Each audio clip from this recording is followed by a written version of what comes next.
Hey there, Danny here. Welcome to my ramblings. All right, let's get you a little closer here. Okay, what I want to talk to you tonight about is there's a saying that has always bothered me. I could never figure out why. Well, I knew why it bothered me. Let me just tell you the saying and go from there. So, they always ask if you're God fearing. And all I ever thought was, why would you fear some being that is nothing but pure love? Why would you fear love at all? It didn't make any sense to me. So I come home from work tonight. I feed all the animals. And I sit down and have myself some dinner. I come in here and I watched a quick true crime thing. Excuse me. It's late. Really, it's not that late, but I watched a true crime thing, and then I was listening to whatever popped up after that. I was just kind of chilling with the dogs and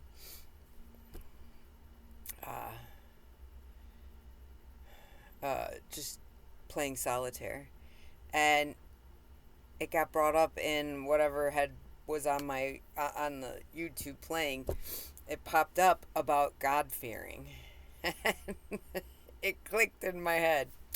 This is why I love the man upstairs. Because when I ask questions, what does this mean and why does this bother me?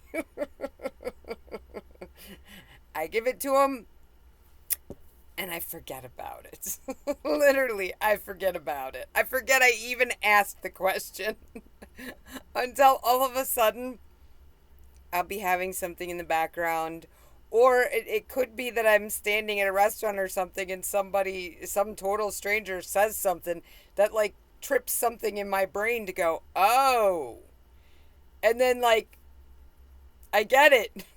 My question's answered. The man upstairs has been answering my questions since I was a teenager. Actually, before that, when I was a preteen. Um, because my mother went from being an alcoholic to jumping from church to church to church, and then we finally settled on Seventh Day Adventist. But the one thing that I could never understand is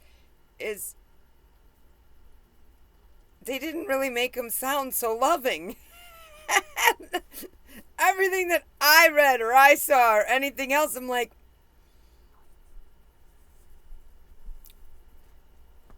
why would you think he's anything other than loving? It didn't make any sense to me. Mind you, I was, I don't know, 9, 10, 11, around this time. So what do they tell us all? What do they tell kids in Sunday school? Jesus loves you. They do nothing but preach to you that Jesus is love. And then when you get to a certain age, they don't allow you in Sunday school anymore, and you're stuck up with the adults. And I'm listening to this stuff, and I'm like, that's not the same stuff that they're telling us downstairs.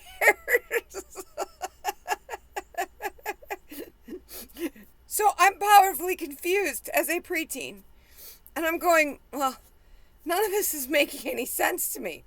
And I would ask questions. I'd ask my mom questions. I'd ask people that I knew that we had gone to church with questions. But nobody could give me answers to my questions. And they would go and they would ask, higher up the elders and stuff in the church. They would go and ask them, and sometimes they'd come back with an answer, but the answer just didn't seem right. And then I'd say why it didn't seem right. And nobody could give me these answers. And so I got frustrated. I said, you know what? This is when I started talking to him myself. I'm done with humans. I'm talking to you only. I don't care what the humans tell me. So I said to him, I have these questions. I need answers to them. Well, I knew deep down inside that the only way I was getting the answers to these questions was I had to go through life. I had to learn a lot more about life before I could actually have these questions answered. And the one thing The one thing that drove me nuts when I would listen to them say things was they always talked about you needed to fear God. And I'm like, you're telling me that I have to follow the 10 Commandments. All that's about love. It's telling you what not to do because all of that stuff's not love. And I'm thinking, why would we fear love? It just didn't make any sense to me. So tonight, when I hear this question that I asked, I got other questions I've asked that he's answered too. This is why I love him so much. So I hear God-fearing. And I stop and I listen to what the woman is saying. And I get it. What they mean by God-fearing is because back in the 50s and 60s, they were taught to fear their parents. So God being the father, that's why it's God-fearing. You're supposed to be afraid of him. But that's wrong. He's love. Think about it. Think about it. If you've had a child, if you are a parent, and you knew that you could save every living, breathing human being that has ever walked this earth, if you sacrificed your child, can you imagine how much love he has for all of us to be able to do that? God made the biggest, hardest, greatest sacrifice for us. And we are so greedy and so disconnected from him. Because if you attend church, you believe you're Christian, you believe whatever you are, whatever your religion is, God is love. And if you are not living in a loving state, you are not walking with the man upstairs. You're not making it to heaven. You're not getting to the pearly gates. He is love. Do you not see? This is our test to decide whether we're going to heaven or hell. Where are you going? I know for me, for one thing, I'm going to heaven. I've bit my tongue so many damn times in my adult life because I was taught, you let him deal with it, it's not your burden. I've bitten my tongue so many damn times in my life, I've always taken it to him. That's why I've said in other videos, if you're angry and you're mad, talk to him, tell him, be angry. If you were upset with your freaking parent, you do the same thing. He understands. Once you release that anger to him, he's going to help you. You're going to get past it. But I am so overjoyed. That was like the last big question that I had for him. And it plagued me.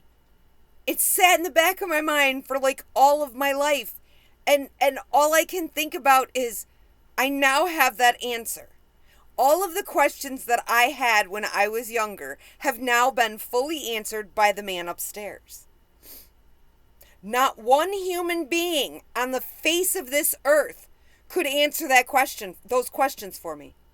And I had asked everybody and anybody, and nobody could answer those questions. He's the only one that answered those questions for me. And that's how I know that what I am speaking right now is 100% true. You're not supposed to fear God. Because if you love your parent, think about the parent that you think is just the greatest in the world. Do you fear them? No. You love and adore them. That's what we're supposed to be doing with God. We're supposed to love and adore him. And when you love and adore a parent, you're not afraid of them, but you don't want to disappoint them. It's the same thing when you walk with God. You don't want to disappoint him. You're gonna, though. You're gonna. It's just gonna happen. And when it happens, Go to him, talk to him. He's going to get rid of it. So I'm going to share a little story here with you. I've been struggling for the last couple of years trying to quit smoking cigarettes. And I could go for a set amount of time, and then I would always pick it right back up. And I've kind of done that on and off throughout my adulthood since I started smoking. So I said to him, I don't know how I'm going to quit this, but I'm going to go slow. This time is going to be for good. So this was back this was actually in 2020 and 2021. So what I was doing was I was only allowed, originally I went to a pack every other day, and then I got down to 3 packs a week, and that's all that I had. And I was doing really good. And then my mother got sick and passed, and I gave up on it for a while. I had to go through the mourning process, and that's you can't be trying to overcome an addiction when you're mourning some grief. You just can't. He understands that. Remember, he's all loving. So I start back in 2023, 2024. I can go a week without cigarettes. And I was struggling, and I'd always go back. Anytime I could handle it, but something would stress me out, and I'd always go back. Well, I committed that's it. I got to figure this out. So I went back to the plan that I had originally done before my mother got sick and passed. So I was doing the every other day thing, and then one day I quit. I made it 3 days, and then I bought a pack. And the next time I did it, I made it 5 days, and I bought a pack. And the next time I made it 8 days, and then I bought a pack. I am now up to 10 days. That last time that I bought cigarettes 10 days ago, I can tell you right now, they disgusted me. The taste, the smell, the everything.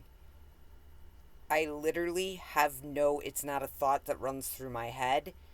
Before, it used to be a thought. That was the biggest struggle that I had with quitting, was I always felt that urge that I needed to go buy my cigarettes. I got to stop at the gas station. I got to get my smokes, because it was such a habit. And I knew the people that worked at the gas station, so... And now I don't... Now I pass the gas station. I still get gas there. I rarely ever go inside unless I want to get something to drink or something to eat. But... Excuse me. But...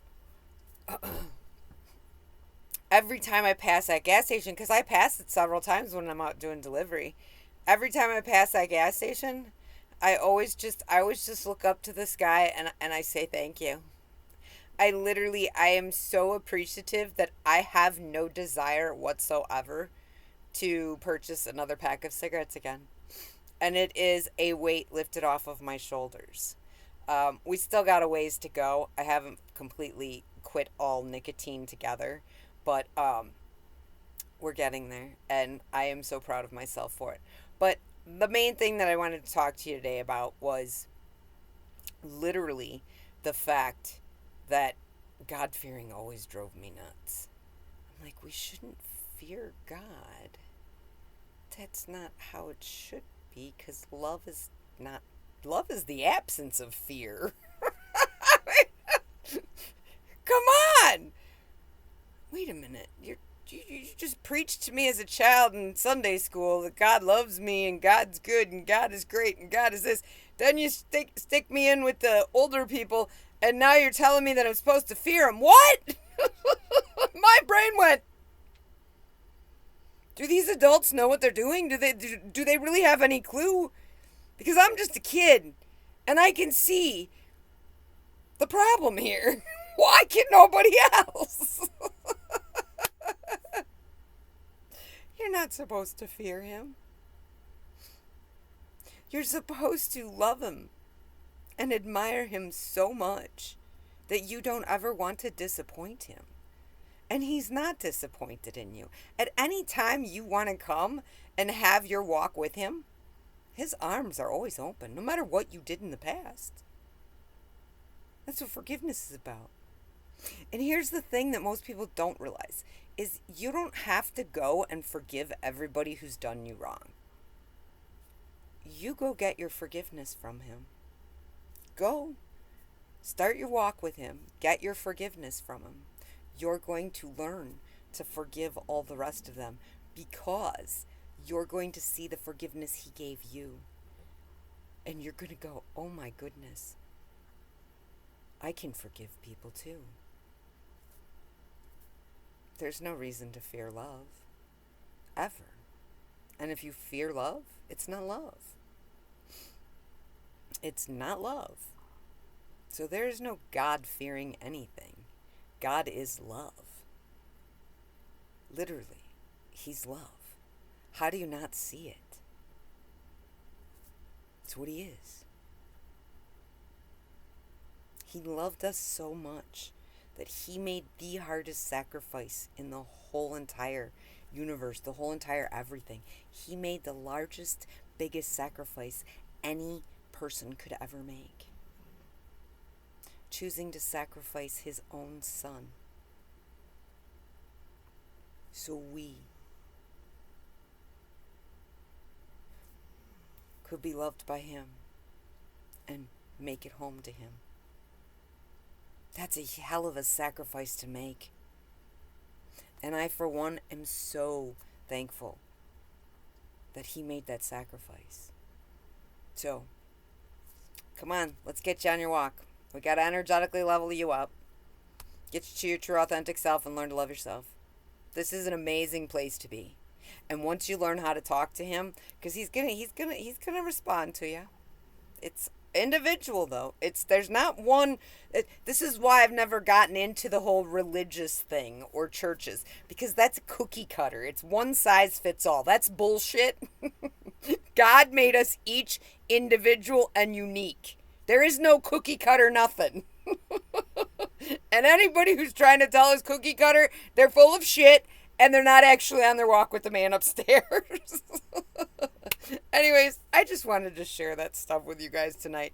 I hope you have a great night. I'll see you in a little while. Love ya. Bye.